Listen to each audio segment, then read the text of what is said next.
काय आहे तुम्ही नेमका आज पुन्हा एकदा माध्यमांसमोर आलात? शरद पवार ओबीसी असल्याचा तुम्ही दावा केला होता, मात्र आता शरद पवार हे ओबीसी नाहीत असं राष्ट्रवादी काँग्रेसच्या नेत्यांकडून सांगण्यात येत आहे. हे बघा, आमचा मूळ आणि ठोस मुद्दा हा जातीचा नंतर आहे. पहिला मुद्दा होता आमचा 23 मार्च 1994चा जो GR आहे, जो माझ्या हातात आहे, की या GR मध्ये जे 16% आरक्षण मराठ्यांचं ओबीसींना दिलं गेलं त्याचा जाब आम्ही शरद पवारांना विचारतोय. कारण हा प्रश्न मराठ्यांच्या जवळपास 5 कोटी मुलांच्या भवितव्याशी निगडीत प्रश्न आहे.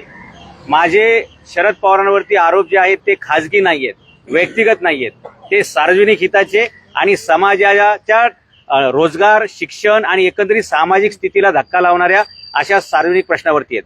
आणि त्यावेळी ते मुख्यमंत्री होते. आणि आम्हाला असं का म्हणावं लागतंय, हे पुढे मी का बोलतोय, मी माझ्या पोस्टमध्ये पहिला हा GR टाकला होता आणि त्याच्यानंतर त्यांचं जे वन इंडियावरती जे आहे ओबीसी सर्टिफिकेट ते टाकलं होतं. लक्षात घ्या की प्रत्येक जातीच्या पुढाऱ्याला आपल्या जातीचा कळवळा असतो, हे स्वाभाविक आहे. छगन भुजबळ ओबीसींबद्दल ठामपणे बोलतात, इतर जातीचे नेते त्यांच्या जातीबद्दल ठाम बोलतात. मग शरद पवार हे एकमेव असे नेते आहेत की जे मराठ्यांबद्दल कधी ठाम भूमिका घेत नाहीत. ही आळीमिळी गुपचिडीची भूमिका नेहमी का असते? गेले 50-55 वर्ष आम्हाला असंच फसवलेले आणि तळ्यात आणि मळ्यातच बोलायचं. कधी सुद्धा स्पष्ट भूमिका मराठ्यांच्या बाजूनी शरद पवार घेत नाहीत आणि त्यांच्यावर विश्वास ठेवून मराठा समाज आंधळेपणाने त्यांना नेता मानत राहिला आणि मराठा समाजाचं नुकसान होत गेलं. आणि आज आमचे करोडो पोरं, अगदी आपण जिथं या पत्रकार भवनापाशी उभे आहोत, इथे सुद्धा आमची UPSC MPSC करणारी लाखो पोरं आहेत, ज्यांच्या बापदाद्यांनी आपापल्या जमिनी विकल्या, त्यांच्या आयांनी दुसऱ्याच्या शेतावर, म्हणजे खानदानी घरंदाज पाटील देशमुख अशा मुलांच्या आईंनी सुद्धा दुसऱ्याच्या शेतामध्ये मोलमजुरी करून आपल्या मुलांना इथं UPSC MPSC करायला पाठवलं. 1-1, 2-2 मार्कांनी आमची पोरं हुकली आणि बऱ्याच लोकांच्या नोकऱ्या गेल्या.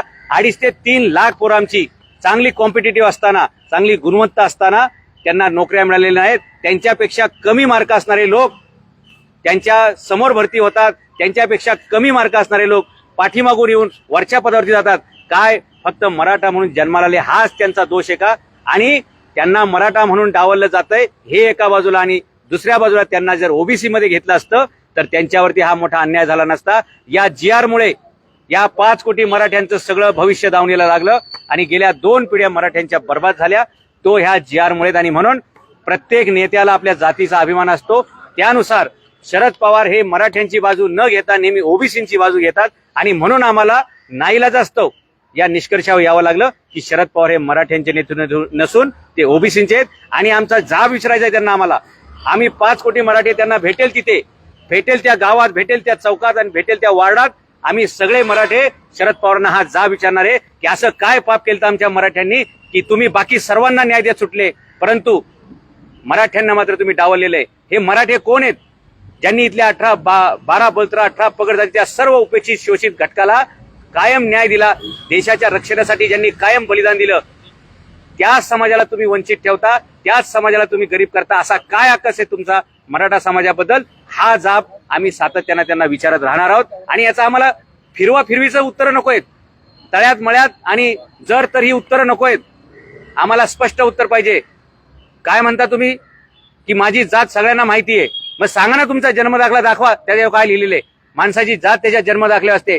मला 5 कोटी मराठ्यांना आणि संपूर्ण भारतीय लोकांना बघायला आवडेल तुमच्या दाखल्यावर नक्की काय दिलेलं आहे. दाखला काढताना तरी कार्यकर्त्यांनी नीट काढला पाहिजे. उगाच आलतू फलतू बोगस कागदपत्र काढतात आणि परत साहेबांची बदनामी होईल असं काम करतात. माझी विनंती आहे साहेबांना की साहेब चांगले अभ्यासू कार्यकर्ते, त्यांना संधी देत चला. हे असे कंत्राटदारांना संधी दिल्या. आणि लक्षात घ्या, A ग्रेडचा विषय हा जर B ग्रेडच्या लोकांनी हाताळला तर त्याचं D ग्रेड व्हायला वेळ लागत नाही. आणि म्हणून महत्वाचा विषय अभ्यासू लोकांनी तो हाताळला पाहिजे. आयऱ्या नत्तू करायचं काम नाहीये या विषयावरती बोलणं. कुणी उठतंय काही प्रतिक्रिया देतंय, प्रतिक्रिया साहेबांनी दिली पाहिजे, कारण साहेब अभ्यासू आहेत असा आमचा समाज आजही. बाकीच्यांनी बोलू नये या विषयावरती. तुमच्याकडे काय पुरावे आहेत? तुमच्याकडे काय पुरावे आहेत? ओबीसी आहेत तो पहिल्यांदा दाखवा. जो तुम्ही म्हणताय ना, तो दाखला समोर आणलाय. तुम्ही ज्या दाखल्याबद्दल बोलताय ना, तर तो दाखला पण मी घेऊन आलेलो आहे. मला वाटतं कालच तो दाखला काहीतरी व्हायरल झालेला आहे. आणि त्या कार्यकर्त्यांनी स्वतःच्या हातामध्ये, म्हणजे बघा लांगून लचन किती असतं. अहो, तुम्ही तुमच्याच नेत्याला गोत्यात आणणारे कागदपत्र काढता. तुम्ही जो दाखला काढलेला आहे, तुम्ही जे मला जो विचारलाय प्रश्न, खरं तर आज मला त्या दाखल्यावर बोलायचं नव्हतं. माझा आजचा विषय मॅक्झिमम हाच आहे की 23 मार्च 1994च्या GR बद्दल बोला. म्हणजे आपल्याकडे सामना आणि ते सिंहासन पिक्चर मध्ये एक डायलॉग होता ना, ते मारुती कांबळेचं काय झालं. आम्ही 5 कोटी मराठे जाईल तिथं पण एकच प्रश्न विचारणार आहे की आमच्या 23 मार्च 1994च्या त्या GRचं काय झालं. राहिला प्रश्न तुम्ही आता जो दाखल्याचा विचारलेला आहे, तो त्या कार्यकर्त्यांनी जो दाखला दाखवलाय तो हा दाखला आहे. या दाखल्यावरती लिहिलेलं आहे डुप्लिकेट. ओके, हा दाखला काढलेला आहे आता अलीकडे, बरोबर. आणि हा दाखला इंग्लिश मध्ये आहे. आणि विशेष म्हणजे त्याच्यावरती जे लिहिलेलं आहे ना, SSC बोर्ड वगैरे, अहो SSC बोर्डाची स्थापना 1966ची आहे आणि तुम्ही दाखल्यावर 1958 कसं काय आणू शकता.